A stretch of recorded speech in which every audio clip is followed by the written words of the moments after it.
Ayun mga ka-idol, pupunta kami sa Baybay Beach. Kaya ayun mga ka-idol, nandito tayo ngayon.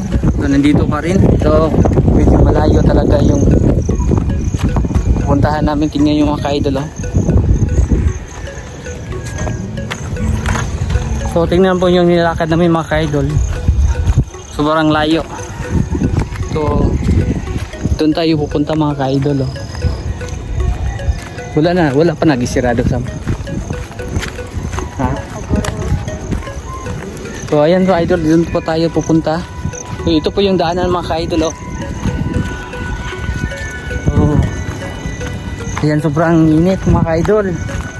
Ayan po sa yung pamangkin ko, nasa Aguas.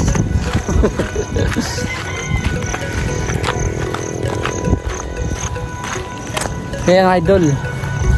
Ayan, abangan nyo pagdating natin doon sa mga ka-idol, sa dagat mga ka-idol. So yung entrance pala dito 30 pesos lang bawat isa, mura lang. So ayan mga ka-idol, nandito na tayo sa loob. So tingnan mo yung mga paligid dito.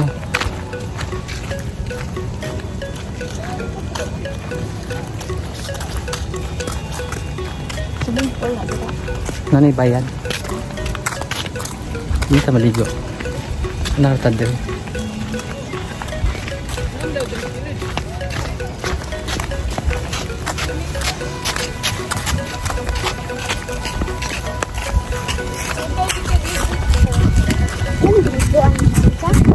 Hindi siya naligo. Pasig na pa sila diri. Ang mag-alasin po mga ka-idol, pero sobrang init pa. Ayan mga ka-idol, oh, sobrang ganda mga ka-idol. Yung entrance pala dito mga ka-idol, 30 pesos lang bawat isa lang mga ka-idol, ah.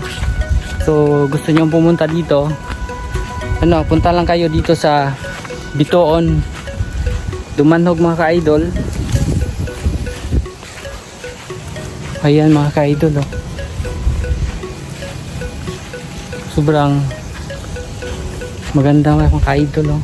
Meron pala mga cottage dito.